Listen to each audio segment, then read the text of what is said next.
Ladies and gentlemen, welcome back to your favorite channel. Today, the Sunday of 21st of August 2022. I'm glad to be back and I welcome you back to your favorite segment, The Big Point.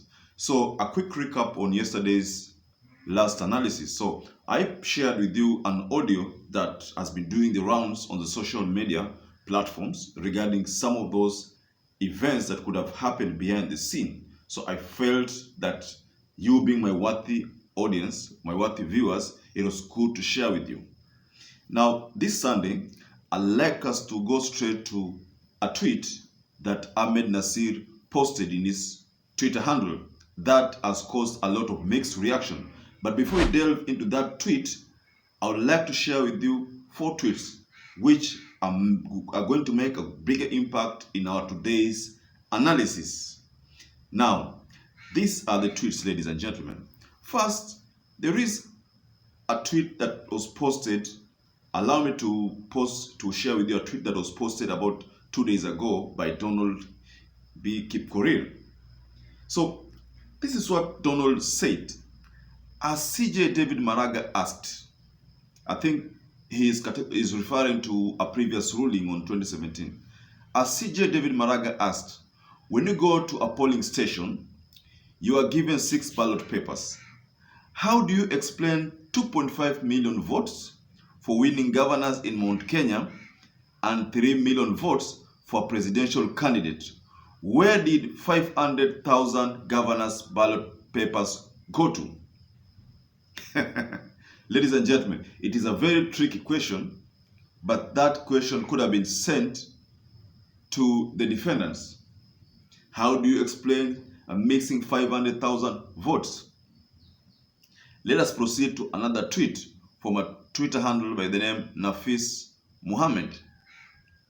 And this is what Nafis Muhammad said. And by the way, from the tweet, I think David Kipkorir also liked the tweet. So this is what Nafis Muhammad said. If the majority of Kenyans voted for Ruto as their president, then why has sadness and somber engulfed every household in every corner of the Republic of Kenya? Why is literally everybody sad over this win if majority of Kenyans voted for Ruto? Do you see something in that tweet, ladies and gentlemen? I'm not going to comment about that. Let us proceed to another Twitter handler by the name Philosopher. Now, this is a bit cryptic, but then this is what the philosopher said. Then I read that Githu Muigai had been selected to represent IEBC, knowing who Githu Muigai is to Uhuru. Githu Muigai is a very, very close person to Uhuru. Now, this is a person that, according to what the philosopher is saying, has been selected by IEBC to represent. And by the way, you know very well that Uhuru Muigai Kenyatta is not in support of what IEBC has done. So, IEBC has contracted Githu Muigai to represent them. What does that mean? Is that the setup that I shared previously, the setup for nullification? When I said Chebukati was setting up the country for a nullification, how do you contract Githu Muigai, who is a close confidant of Uhuru Muigai Kenyatta, knowing very well that Uhuru Muigai Kenyatta has not congratulated William Samoei Ruto? I'm not going to share a lot of analysis on that. But let us proceed to this Twitter. This tweet from AhmedNassir Abdullahi, the senior counsel. Now, this is the tweet that has caught my attention. And I think it's good if we talk about this tweet. Now, this is what AhmedNassir has said. President-elect William Ruto should know that in the Supreme Court, just like the 9th of August 2022, election out. Okay, let me start again. President-elect William Ruto should know that in the Supreme Court, just like the 9th, 8th, 2022 election, outgoing President Uhuru is his nemesis, not Honorable Raila. Having beaten him once, Uhuru wants to turn the tables in the Supreme Court. Remember, Uhuru prepared for this war 3 years ago. Ladies and gentlemen, I I consider this tweet as a warning to William Samoei Ruto that he should not take this thing easily, and that Uhuru Muigai Kenyatta had prepared for this battle. Ladies and gentlemen, before we delve into our today's analysis, which will revolve around this last tweet, the tweet from AhmedNassir welcome you again to your favorite channel. And if you're first time viewer, please take a moment and subscribe to our channel. You can give us a like, you can hit the notification bell so that every time we upload a video, you become the first person to get notified. Now, ladies and gentlemen, AhmedNassir the senior counsel, and other people call him the Grand Mullah, is a very, very important person in the Ruto camp. And you know very well that AhmedNassir has been a fierce critic of Raila Amolo Odinga, and at one point he made it clear in the television that he has never liked Raila Amolo Odinga and he has never voted for Raila Amolo Odinga. There was a post previously where AhmedNassir made some critic, is insinuated about the probability that Azimio One Kenya Alliance would not have a case against the Kenya Kwanza.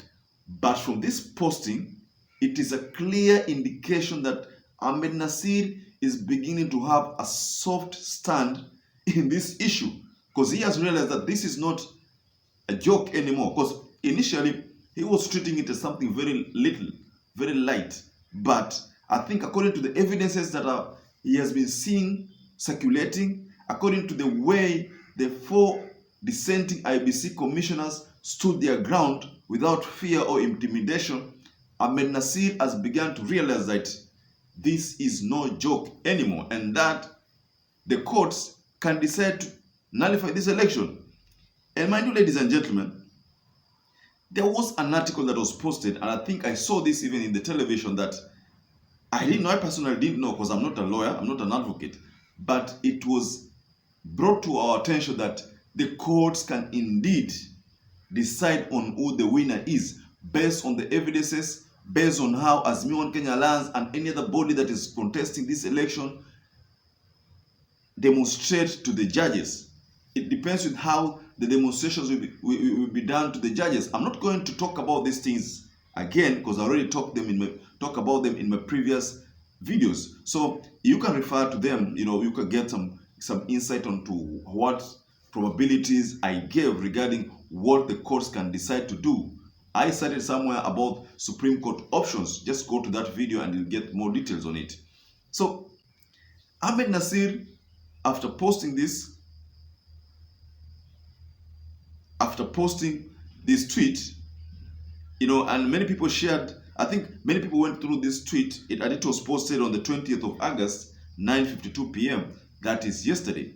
So after posting this tweet, many people have believed that it could be that AhmedNassir is now beginning to see sense in the whole arrangement. So what if Uhuru wants to turn the tables? Who should be concerned? True. The person who is supposed to be concerned about this is William Samoei Ruto. And the silence of Uhuru Muigai Kenyatta should not mean to the people that Uhuru Kenyatta has been shocked. In the video that we posted yesterday concerning the audio that has leaked, there is somewhere whereby the person who was talking that audio said that the government knew all along that this was going to happen. The election was going to be rigged. So the government decided to lay a trap to these fraudsters so that they can rig the elections and be caught in that trap. So most people have interpreted that, interpreted Uhuru differently. But I personally, as a Ureno person, I personally think Uhuru supported Raila Amolo Odinga. Let us not get something twisted about that. No misconceptions. Some people have been peddling rumors that Uhuru did not support Raila Amolo Odinga. I personally think Uhuru supported Raila Amolo Odinga 150%. But it is the people, voters, some voters who did not agree with Uhuru Muigai Kenyatta, because otherwise Raila Amolo Odinga would have won by a margin that Atwoli projected, the almost 8.5 million. That would have been the margin, because you understand that from the statistics, even in Nyanza, I think close to 1 million people never voted. In Coastal region, the voter turnout was at around 50 to 51%. What happened to the 49%? What happened to the people in Western Kenya who never voted? I can attribute the lower turnout in Kakamega and Mombasa to the fact that most voters felt disenfranchised. When Chebukati decided to suspend abruptly Mombasa votes and Kakamega votes, that landed to the people as a shocker. And also when I look at the scenario whereby now the courts headed to, Chebukati and his team were headed to the courts on the eve, on almost hours to the election, to suspend the use of manual register. I also saw that as something very sinister. And all those indications indicated to the probability of a rigging plot by Chebukati-led team. So, we were talking about AhmedNassir and the sudden change in stand. I could see maybe AhmedNassir is beginning to see the reality that this thing might go the other way. Okay, most people are saying that a re-election is not the best option because Ruto has already weakened the Raila stronghold. Most people are saying that the tallying of the Form 34A is not the best options because those forms could have been compromised. So, what way forward?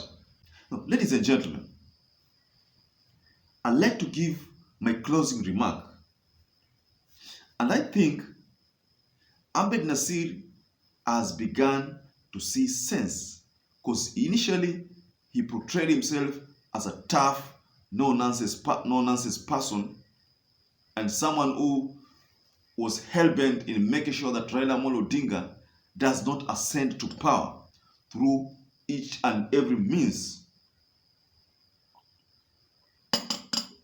But with that post that I've seen and shared with you, I get to see, to now realize that AhmedNassir, being a Kenya Kwanza lawyer, has now begun to see sense. And the question that I'm asking myself, is AhmedNassir among the lawyers that Kenya Kwanza is selecting to represent to William Samoei Ruto? If that is not the case, then I think AhmedNassir could just be another propagandist.